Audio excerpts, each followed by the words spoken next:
नमस्कार, news अनकटच्या morning बुलेटिनमध्ये आपलं स्वागत। बुलेटिनच्या सुरुवातीला आपण वेगवान आढावा घेऊयात काही ठळक बातम्यांचा। साताऱ्यात रयत शिक्षण संस्थेच्या कार्यकारिणी बैठकीसाठी शरद पवार, अजित पवारांची उपस्थिती।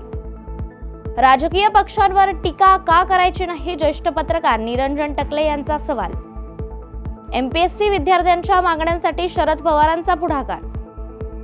आणि शासन आपला मोबाईलवर या उपक्रमामुळे सुसंवाद वाढेल, पालकमंत्री संजय राठोड यांचं विधान। नमस्कार, मी साक्षी पांचाळ आणि आता आपण हेडलाईन्स नंतर पाहूयात बातम्या विस्ताराने। सर्वात पहिली एक महत्त्वाची आणि मोठी बातमी आहे। साताऱ्यात रयत शिक्षण संस्थेच्या कार्यकारिणी बैठकीसाठी रयत शिक्षण संस्थेचे अध्यक्ष शरद पवार आणि उपमुख्यमंत्री अजित पवारांची उपस्थिती होती। छत्रपती शिवाजी कॉलेजमध्ये झालेल्या या बैठकीमध्ये रयत शिक्षण संस्थेसंदर्भात महत्त्वाचे निर्णय घेतले गेले।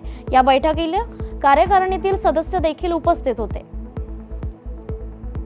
आणि पुढची बातमी एक महत्त्वाच्या वक्तव्याबद्दल। गुन्हा दाखल करण्याच्या धमक्या मला देऊ नका। हा देश क्रांतिकारी तुरुंगात गेल्याने स्वातंत्र्य झाला असून मला तुरुंगात जाण्याची भीती नाही। मला डॉक्टर बाबासाहेब आंबेडकरांनी अभिव्यक्ती स्वातंत्र्य दिलंय, असं मत ज्येष्ठ पत्रकार निरंजन टकले यांनी एका कार्यक्रमात व्यक्त केलंय। राजकीय पक्षांवर टीका का नाही करायची असा सवाल करत त्यांनी थेट देवेंद्र फडणवीस हे देखील राजकीय पक्षांवर टीका करूनच मुख्यमंत्री झालेत असं त्यांनी म्हटलंय। महाराष्ट्र लोकसेवा आयोगाच्या परीक्षेची तयारी करणाऱ्या विद्यार्थ्यांनी शनिवारी म्हणजे काल त्यांच्या मागण्यांसंदर्भात राष्ट्रवादी काँग्रेस पक्षाचे सर्वेसर्वा शरद पवार यांची पुण्यातील कार्यालयात भेट देऊन प्रश्न मार्गी लावण्याचं साकडं घातलं। शरद पवार यांनी देखील विद्यार्थ्यांच्या समोरच थेट एमपीएससी आयोगाचे अध्यक्ष रजनीश शेठ यांच्याशी फोनवर संवाद साधत विद्यार्थ्यांच्या मागण्यांबाबत चर्चा केली आहे। नाशिकच्या नांदगाव तालुक्यात तापमानात मोठी वाढ झाली असून पारा आता 40 अंशापर्यंत गेल्यामुळे आरोग्य विभाग आता अलर्ट मोडवर आलाय।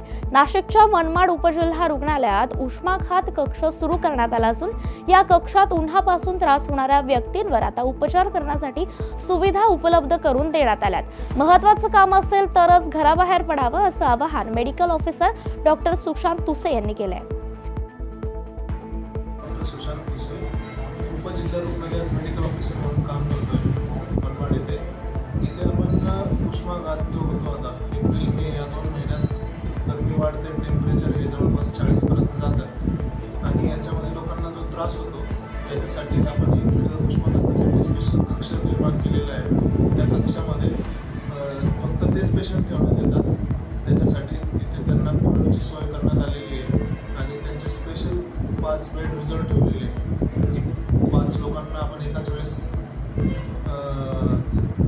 देऊ शकतो ट्रीटमेंट तिथे आणि त्याच्यामध्ये ज्या गोळ्या औषधं देतात त्याची पण पूर्ण सुविधा ठेवलेली आहे। त्या गोळ्या औषधं उपलब्ध करून ठेवलेली आहे। त्यांना जे सलाईन लावायचे असतं उष्माघातामध्ये ते पण अवेलेबल करून ठेवलेले आहे।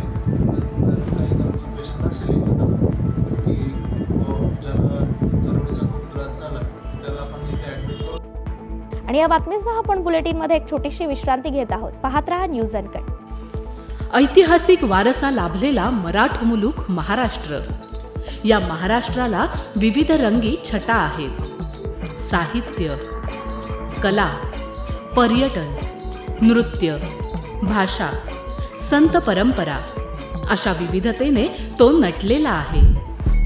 हीच गौरवशाली विविधता जपत सुवरंग मराठी केवळ महाराष्ट्राच्या सांस्कृतिक संहितेपुरते मर्यादित न राहता समकालीन नवकल्पनांवर आधारित कार्यक्रमांद्वारे मराठी मनोरंजन विश्वात स्वतःची एक अनोखी जागा निर्माण करत आहेत। मराठी मनोरंजन क्षेत्रातील उत्तम दिग्दर्शक, लेखक आणि निर्मात्यांच्या प्रतिभेचा पुरेपूर वापर करून मनोरंजनाचा आगळा वेगळा रंग उधळण्यास आम्ही सज्ज आहोत। सुवरंग मराठीचे उद्दिष्ट मराठी मनोरंजन क्षेत्रामध्ये मनोरंजनाची वहिवाट सोडून रूढीवादी पद्धती तोडून मनोरंजनाचा समृद्ध अनुभव प्रदान करून देण्याचा आहे। म्हणूनच यात विविध पद्धतीचे मनोरंजक आणि माहितीपूर्ण कार्यक्रम सुवरंग मराठीवर बघता येतील। शेवटी एकच, धकाधकीच्या जीवनात धांगडधिंगा करण्यापेक्षा बसूया, हसूया, गाऊया, जगूया। नाती गोती श्रावण मोती गावामधले जिवंत रंग, नाती गोती श्रावण मोती गावामधले जिवंत रंग, चला जोडूया चला पाहूया जशी संस्कृती तसा स्वरंग. विश्रांतीनंतरची ही एक महत्त्वाची बातमी पाहूया. सर्वसामान्य नागरिकांना पारदर्शक गतिमान सेवा देण्याचं शासनाचं धोरण असून त्यासाठी राज्य स्तरावरून वेगवेगळे कार्यक्रम राबवले जात आहेत. यवतमाळ जिल्हा प्रशासनाने सुरू केलेल्या शासन आपल्या मोबाईलवर या उपक्रमामुळे सर्वसामान्य नागरिक आणि प्रशासनामध्ये आता सुसंवाद वाढेल असं मत पालकमंत्री संजय राठोड यांनी उद्घाटन कार्यक्रमात व्यक्त केलंय. अभिनंदन करतो, तेवढंच त्यांच्या पूर्ण टीमचं अभिनंदन या ठिकाणी करतो. आज त्या ॲपचं माझ्या हस्ते या ठिकाणी लोकार्पण ठेवलेलं आहे. खरं तर सरकार जे आहे ते सर्वसामान्याचा विचार करणारं सरकार आहे आणि याच्यापूर्वी सुद्धा आपण पाहिलं असेल सरकारमध्ये शासन आपल्या दारी किंवा अनेक असे निर्णय झाले की ज्या निर्णयामुळे सर्वसामान्य माणूस हा केंद्रबिंदू मानून त्याच्यासाठी आपल्याला काय करता येईल अशा पद्धतीचं कार्य त्या ठिकाणी सरकारच्या वतीनं आतापर्यंत झालेलं आहे. असे धोरणं असे निर्णय शासनाने वेळोवेळी आणण्याचा प्रयत्न केलेला आहे. मधल्या काळामध्ये माननीय मुख्यमंत्र्यांच्या उपस्थितीमध्ये पुण्याला 2 दिवस मला वाटते कार्यशाळा झाली आणि त्यामध्ये रायपूर नागपूर महामार्गावरील नवीन गिरोला उड्डाण पुलाखाली मोटरसायकल आणि ट्रकचा एक भीषण अपघात होऊन दुचाकीचा चालक जखमी झालाय. लाखनीकडून भंडाराला दुचाकीने येत असताना मागून येणाऱ्या ट्रकने धडक दिल्याने हा भयंकर अपघात घडला असून जखमीला तातडीने रुग्णालयात पाठवल्याने जीवितहानी टळली आहे. नाशिक शहर आणि परिसरात दिवसेंदिवस होणाऱ्या मोटरसायकल चोरीच्या गुन्ह्यांना आळा घालण्यासाठी पोलिसांनी मोहीम आखली होती. गुप्त माहितीनुसार गुन्हे शाखा युनिट 2 ने मोटरसायकल विक्रीसाठी आलेल्या एकास ताब्यात घेऊन चौकशी केली असता 4 दुचाकी साथीदारांसोबत चोरल्याची कबुली दिली आहे. गुन्हे शाखेने आरोपींविरोधात गुन्हा दाखल करून पुढील कारवाईला सुरुवात केली आहे. आणि या बातमीसह आपण बुलेटिनमध्ये एक छोटीशी विश्रांती घेऊया. पाहत रहा न्यूज अनकट. ऐतिहासिक वारसा लाभलेला मराठ मुलूक महाराष्ट्र. या महाराष्ट्राला विविध रंगी छटा आहेत. साहित्य, कला, पर्यटन, नृत्य, भाषा, संत परंपरा अशा विविधतेने तो नटलेला आहे. हीच गौरवशाली विविधता जपत स्वरंग मराठी केवळ महाराष्ट्राच्या सांस्कृतिक संहितेपुरते मर्यादित न राहता समकालीन नवकल्पनांवर आधारित कार्यक्रमांद्वारे मराठी मनोरंजन विश्वात स्वतःची एक अनोखी जागा निर्माण करत आहेत. मराठी मनोरंजन क्षेत्रातील उत्तम दिग्दर्शक, लेखक आणि निर्मात्यांच्या प्रतिभेचा पुरेपूर वापर करून मनोरंजनाचा आगळा वेगळा रंग उधळण्यास आम्ही सज्ज आहोत. स्वरंग मराठीचे उद्दिष्ट मराठी मनोरंजन क्षेत्रामध्ये मनोरंजनाची वहिवाट सोडून रूढीवादी पद्धती तोडून मनोरंजनाचा समृद्ध अनुभव प्रदान करून देण्याचा आहे. म्हणूनच यात विविध पद्धतीचे मनोरंजक आणि माहितीपूर्ण कार्यक्रम स्वरंग मराठीवर बघता येतील. शेवटी एकच, धकाधकीच्या जीवनात धांगडधिंगा करण्यापेक्षा बसूया, हसूया, गाऊया, जगूया.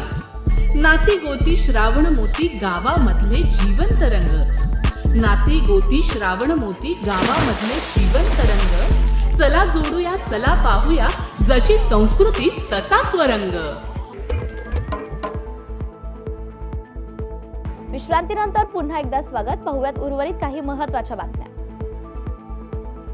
महाराष्ट्रातील 5वे शक्तीपीठ असणाऱ्या खानदेश कुलस्वामिनी श्री एकविरा देवीचा यात्रोत्सव सुरू झाला असून चैत्र शुद्ध पौर्णिमेनिमित्त धुळे शहरातून देवीची रथयात्रा काढण्यात आली. देवीच्या रथाची आणि मूर्तीची विधिवत पूजा करून मंदिर परिसरातून या रथयात्रेला सुरुवात झाली आहे. या रथोत्सवात धुळेकर नागरिक मोठ्या उत्साहाने सहभागी झाल्याचं पाहायला मिळालं.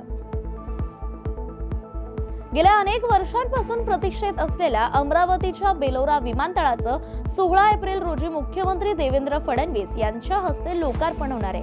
आठवड्यातून सोमवार, बुधवार आणि शुक्रवार असे 3 दिवस अमरावतीकरांना आता विमानवारी करता येणार असून अलायन्स एअरलाईनचे संकेतस्थळावर वेळापत्रक जारी करण्यात आल्याची माहिती महाराष्ट्र एअर डेव्हलपमेंट कंपनीच्या संचालिका स्वाती पांडे यांनी पत्रकार परिषदेत दिली आहे. पाहूया. यवतमाळच्या ऐतिहासिक रावेरी येथे मोठ्या उत्साहात भक्तिभावाने हनुमान जयंती साजरा करण्यात आली. येथील भव्य मंदिरामध्ये हनुमानाची 13 फूट उंच मूर्ती असून दरवर्षी हनुमान जयंतीला या ठिकाणी दर्शनासाठी मोठी गर्दी होते. रावेरी हा दंडकारण्याचा भाग समजला जात असून या ठिकाणाला रामायणाचं पौराणिक महत्त्व आहे. हनुमानाची ही मूर्ती शेतामध्ये सापडल्याचं गावकरी सांगतात. नवसाला पावणारा मूर्ती म्हणून मारुती या मंदिराची सगळीकडे ख्याती आहे. आणि या बातमीसह आपण मॉर्निंग बुलेटिन मध्ये इथेच थांबूयात. पाहत रहा न्यूज अँकर.